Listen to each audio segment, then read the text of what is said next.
l'invité du matin avec Toyota Location. Louez votre Toyota Raise automatique à partir de 3 900 francs par jour seulement.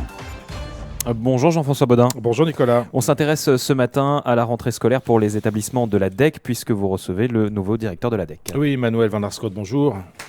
Monsieur Jean-François Bodin, bonjour. Merci d'avoir accepté notre invitation. On poursuit ces pages spéciales rentrée scolaire pour faire un point effectivement sur la rentrée dans les établissements de l'enseignement catholique. La première question évidemment concerne les effectifs, comme on le fait avec la plupart de nos invités. Les établissements catholiques de la DEC, comme l'ensemble des établissements scolaires en Calédonie, sont touchés par une baisse des effectifs. Ça se confirme encore chez vous pour cette rentrée 2025 ? Alors, cette année, nous allons accueillir un peu plus de 12 000 élèves et, nous connaissons une diminution d'environ 400 inscriptions qui sont dues essentiellement, par les causes démographiques.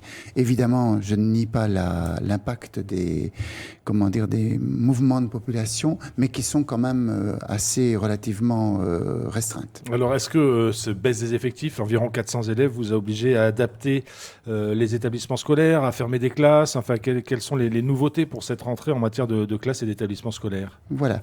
Alors, cette diminution au primaire est essentiellement concentrée sur la province sud. Voilà. Malgré tout, nous avons dû nous adapter également à cette fameuse baisse démographique que tout le monde connaît depuis quelques années. On a fermé notre petite école de Sainte-Marie à Mouli-Ouvea, voilà, et également le lycée Johanna Vaquier à Wailou, voilà. Mais nous l'avons fait avec les partenaires locaux, avec une discussion, avec une remise, en poste ailleurs ou sur site, ou un accompagnement des divers personnels, les parents.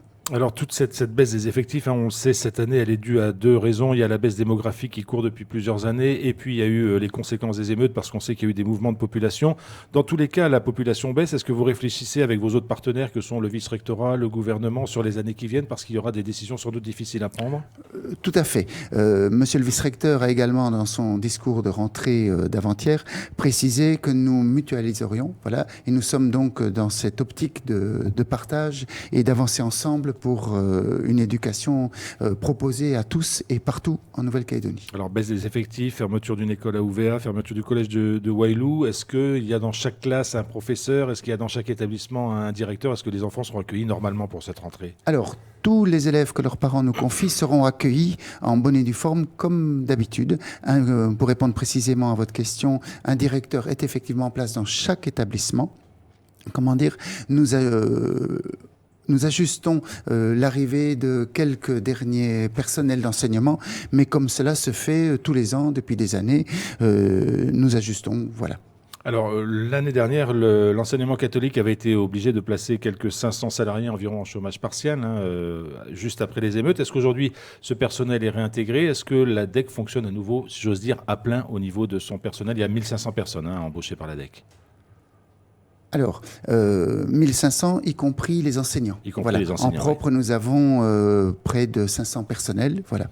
C'est ce personnel-là qui avait été mis en chômage partiel. Tout à fait, oui, puisque les enseignants dépendent du vice-rectorat. Donc, ces personnels mis en chômage technique ont tous réintégré leur poste. Par contre, sur nos structures d'accueil, effectivement, nous avons dû, pour nous adapter, voilà, toutes ces contraintes financières, budgétaires et sociales dont vous parliez, nous avons dû fermer 4 résidences scolaires pour nous recentrer sur les autres. Et effectivement, il y a eu quelques adaptations pour les personnels éducateurs, éducatrices également. Certains ont accepté des baisses de présence, d'horaires de travail. Et également, quelques mouvements. Voilà, notamment du nord ou du centre de la Nouvelle-Calédonie vers le sud. Alors on sait que la préoccupation financière reste importante à la fois pour vous parce que vous êtes un employeur et il faut arriver à gérer tout ce monde, mais aussi pour les parents parce qu'on sait que le pouvoir d'achat est en baisse. Le prix de la cantine au niveau des enseignements catholiques, comment ça se passe ? Est-ce que ce sera le même prix ? Comment vous avez organisé les choses cette année ? Voilà, il n'y aura pas, par rapport au prix 2024, il n'y a pas d'augmentation de prix. Voilà, nous avons une vigilance que je vais nommer sociale. Voilà, il est bien évident que tout le monde a été touché. voilà, et vu aussi bien en Brousse qu'en Nouméa, Grand Nouméa. Donc vraiment, nous avons une vigilance sur nos coûts. Voilà. Il faut de toute façon qu'on s'adapte également aux réalités actuelles financières, budgétaires de la Nouvelle-Calédonie, mais avec une vigilance particulière. On a mis notamment une politique institutionnelle en place pour les familles nombreuses, voilà, pour des étalements de paiement, de frais de structure, etc.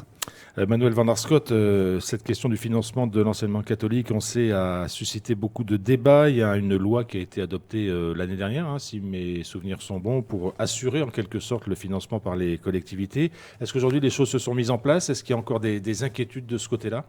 Alors, en décembre 2023, a été votée au Congrès de la Nouvelle-Calédonie la délibération 360. Celle-ci, après, s'applique. Voilà.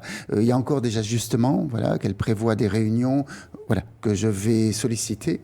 Elle s'applique dans sa grande majorité, voilà. Et nous avons encore, j'ai rencontré,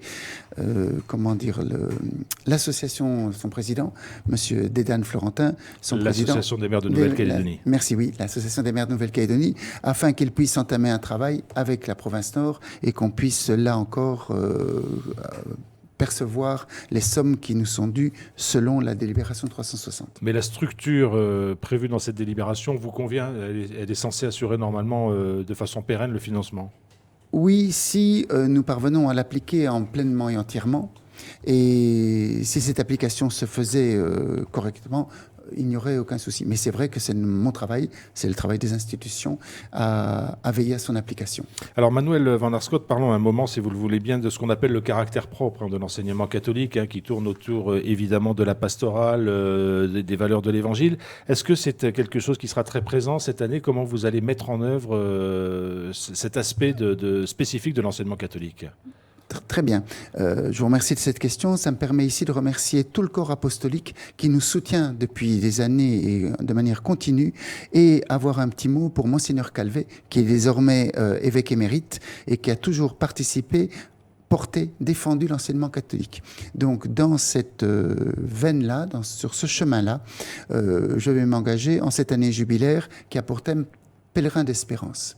Et ce thème convient tout à fait à la Nouvelle-Calédonie, me semble-t-il, et nous allons faire vivre ce thème par des actions concrètes en permettant à tous de s'exprimer et de faire preuve de résilience pour avancer sur un chemin commun. Voilà, repositionner l'éducatif au centre, développer en chaque élève la curiosité et le discernement vont être mon axe de travail, par l'application des programmes scolaires officiels, bien évidemment, mais également par une transmission pastorale des valeurs humaines qui nous portent et qui sont toujours là, présentes, mais trop enfouies en chacun de nous, mais qui ne demandent qu'à jaillir.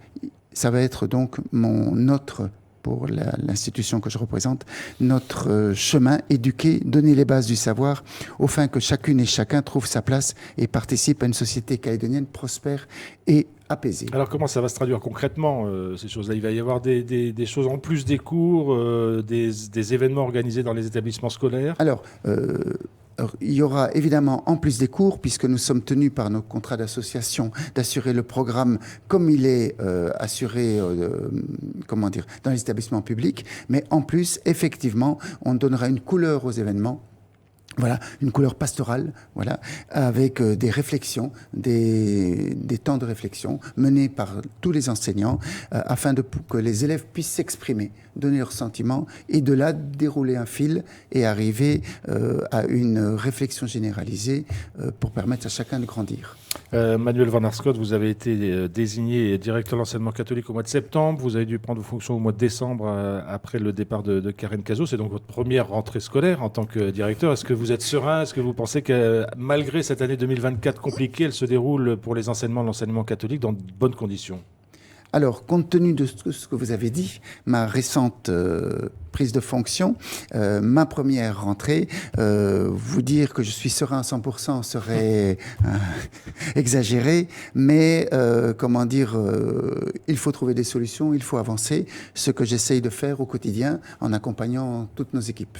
Manuel van der Schot, le directeur de la direction diocésaine de l'enseignement catholique, merci beaucoup d'avoir accepté notre invitation ce matin. Je vous remercie, Jean-François Baudin.